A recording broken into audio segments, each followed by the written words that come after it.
Good ଫ୍ରାଇଡେକୁ good କାହିଁକି କହନ୍ତି? 33 ବର୍ଷ ବୟସରେ ଯୀଶୁଖ୍ରୀଷ୍ଟଙ୍କୁ କ୍ରୁଶରେ ଚଢ଼ାଇ ଦିଆଗଲା।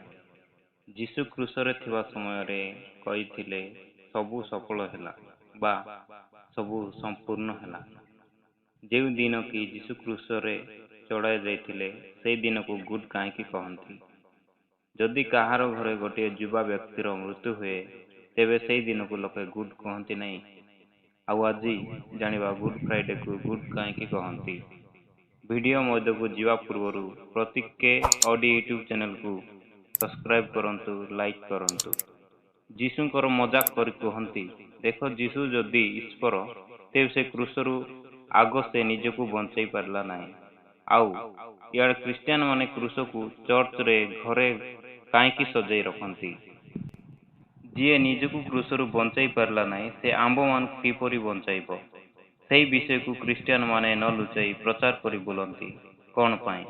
ଯୀଶୁଖ୍ରୀଷ୍ଟ ସାରା ଦୁନିଆ ପାଇଁ କ୍ରୁଶରେ ମଲେ, ଆଉ ତୃତୀୟ ଦିନରେ ସେ ପୁନରୁତ୍ଥିତ ହେଲେ ବା ଜୀବିତ ହୋଇ ଉଠିଲେ। ଆଉ ସେ 40 ଦିନ ଏହି ଜଗତରେ ରହି ସ୍ୱର୍ଗାରୋହଣ କଲେ, ଆଉ ସେ ସ୍ୱର୍ଗ ସିଂହାସନରେ ବସି ଅଛନ୍ତି। ସେହି କ୍ରୁଶରୁ ହିଁ ଖ୍ରୀଷ୍ଟିଆନମାନଙ୍କ ପରିଚୟ ମିଳେ। ଆସନ୍ତୁ ଜାଣିବା କ୍ରୁଶର କଥା। ଆଉ ଯୀଶୁ କାହିଁକି ଜନ୍ମଗ୍ରହଣ କଲେ? କ୍ରୁଶର ଶାସ୍ତି ବା ଦଣ୍ଡ ଗୋଟିଏ ବହୁତ ବଡ଼ କ୍ରାଇମ୍ କରିଥିବା ବ୍ୟକ୍ତିକୁ ହିଁ ଦିଆଯାଉଥିଲା। ସେ ସମୟରେ ରୋମୀୟ ସରକାର ଶାସନ କାଳ ଥିଲା। ସେ ସମୟରେ ବହୁତ କଠୋର ଆଇନ କାନୁନ ଥିଲା। ଯୀଶୁଙ୍କୁ କ୍ରୁଶରେ ଚଢ଼ାଇବା ପୂର୍ବେ ବହୁତ ଲୋକଙ୍କୁ କ୍ରୁଶରେ ଚଢ଼ାଯାଇଥିଲା। ଲୋକ କ୍ରୁଶକୁ ଶ୍ରାପିତ ମାନୁଥିଲେ। ସେମାନେ କ୍ରୁଶକୁ ଘରେ ସଜାଇ ରଖୁନଥିଲେ। ତାହେଲେ ଆଜିର ଲୋକ କ୍ରୁଶକୁ ଏତେ ପ୍ରାଧାନ୍ୟ ଦେଉଛନ୍ତି କାହିଁକି? ଆଦମ ଆଉ ହବା ପରମେଶ୍ୱରଙ୍କୁ ଆଜ୍ଞା ଲଙ୍ଘନ କଲେ ବା ପାପ କଲେ, ହେଲେ ସେ ନ୍ୟାୟବାନ ପରମେଶ୍ୱର ଅଟନ୍ତି। ସେ ଅଣଦେଖା କଲେ ନାହିଁ। ଆଦମ ଓ ହବାର ପାପ ମୃତ୍ୟୁକୁ ଜନ୍ମ ଦେଲା। ମୃତ୍ୟୁର ଅର୍ଥ ହେଲା ପରମେଶ୍ୱର ଠାରୁ ଅଲଗା ହେବା। ଏହି ଜଗତରେ ଜନ୍ମ ହୋଇଥିବା ପ୍ରତ୍ୟେକ ବ୍ୟକ୍ତିର ମୃତ୍ୟୁ ନିଶ୍ଚିତ ହୋଇଥାଏ। ମାତ୍ର ଫରକ ଏତିକି ଯେ କିଏ ପରମେଶ୍ୱରଙ୍କ ଠାରୁ ଦୂରେ ଯାଏ ନରକକୁ ବା କିଏ ପରମେଶ୍ୱରଙ୍କ ନିକଟକୁ ଯାଏ ସ୍ୱର୍ଗକୁ। ଜାଗତିକ ଭାବରେ ଦେଖିବାକୁ ଗଲେ ଏହି ଜଗତରେ ନିୟମ କାନୁନ ଅନୁସାରେ ଅପରାଧୀକୁ ଯଦି ଶାସ୍ତି ଦିଆ ନ ଯାଏ, ତେବେ ସେ କାହିଁରେ ନ୍ୟାୟ ହେବ?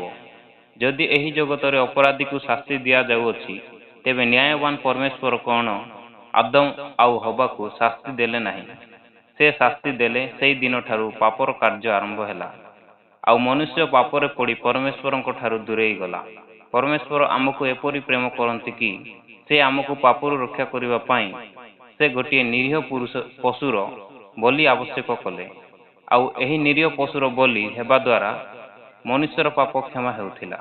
ଆଉ ବାଇବେଲରେ ଏପରି ଲେଖାଯାଏ, ଏବ୍ରୀ 9 ପର୍ବ 22 ପଦ, ପୁଣି ମୋଶାଙ୍କ ବ୍ୟବସ୍ଥା ଅନୁସାରେ ପ୍ରାୟ ସମସ୍ତ ବିଷୟ ରକ୍ତ ଦ୍ୱାରା ଶୁଚୀକୃତ ହୁଏ।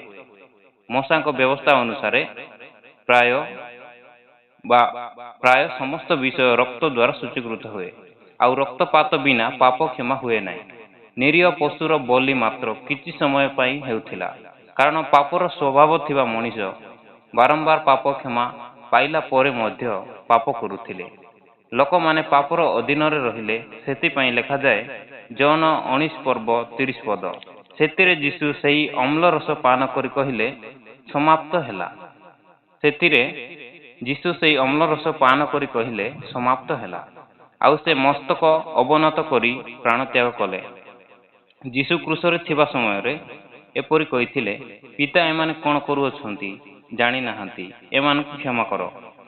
ଏହିପରି ଯୀଶୁ ମଣିଷ ରୂପ ଧାରଣ କରି ଜଗତକୁ ଆସିଲେ। ଆଉ ଆମ୍ଭମାନଙ୍କର ପାପ ନିମନ୍ତେ ନିରୀହ ପଶୁର ବଳି ବଦଳରେ ସେ ଆପଣା ପ୍ରାଣ ତ୍ୟାଗ କଲେ, ଯାହାକି କୌଣସି ମଣିଷ ପକ୍ଷରେ ଏହା ସମ୍ଭବ ନୁହେଁ। ଏହି ସବୁ ବ୍ୟବସ୍ଥାକୁ ଯୀଶୁଖ୍ରୀଷ୍ଟ ପୁନରୁତ୍ଥିତ ହେଲା ପରେ ବ୍ୟବସ୍ଥା ସଫଳ କଲେ। ଏହି ସବୁ ବ୍ୟବସ୍ଥାକୁ ଯୀଶୁଖ୍ରୀଷ୍ଟ ପୁନରୁତ୍ଥାନ ହେଲା ପରେ ବ୍ୟବସ୍ଥା ସଫଳ କଲେ। ଆଉ ବାଇବେଲରେ ଲେଖାଯାଏ, ଯିଏ କ୍ରୁଶରେ ହତ ଯୀଶୁଙ୍କୁ ବିଶ୍ୱାସ କରିବ, ସେ ଅନନ୍ତ ଜୀବନ ପାଇବ। ଯୀଶୁ ପଥ, ସତ୍ୟ ଓ ଜୀବନ ଅଟନ୍ତି। ତେଣୁ ମୋର ପ୍ରିୟ ଭାଇ ଓ ଭଉଣୀମାନେ, ସେହି କ୍ରୁଶକୁ ଥରେ ଅନାଅ। ପାପ କରିବା ପୂର୍ବେ ଥରେ ଭାବ ସେହି କ୍ରୁଶର କଥା। ଯିଏ ଆମ୍ଭମାନଙ୍କ ପାଇଁ ନିଜର ଜୀବନକୁ ଅପ୍ରିୟ ଜ୍ଞାନ କଲେ, ଆମ୍ଭର ପାପ ନିମନ୍ତେ କରଡ଼ା ପ୍ରହାରିତ ହେଲେ, କଣ୍ଟାର ମୁକୁଟ ମୁଣ୍ଡରେ ପିନ୍ଧିଲେ, ଆମ୍ବର ପାଇଁ ହାତରେ ପାଦରେ ମେଖ ମରା ହେଲେ, କେତେକ ଯାତନା ସହିଲେ, ତାପରେ ମଧ୍ୟ କହୁଅଛନ୍ତି, ପିତା ଏମାନଙ୍କୁ କ୍ଷମା କର। ଆଉ ତୃତୀୟ ଦିନରେ ମୃତ୍ୟୁର ନାଉଡ଼ ଭାଙ୍ଗି ପୁନରୁତ୍ଥିତ ହେଲେ, ଆଉ ଏବେ ତାଙ୍କ ସାଙ୍ଗରେ ନେବା ପାଇଁ ଆଗମନ କରିବେ। ଆଉ ଆପଣମାନେ ପ୍ରସ୍ତୁତ ଅଛନ୍ତି କି? ଏହି ଭିଡ଼ିଓଟିକୁ ଶେଷ ଯାଏ ଦେଖିଥିବାରୁ ଧନ୍ୟବାଦ।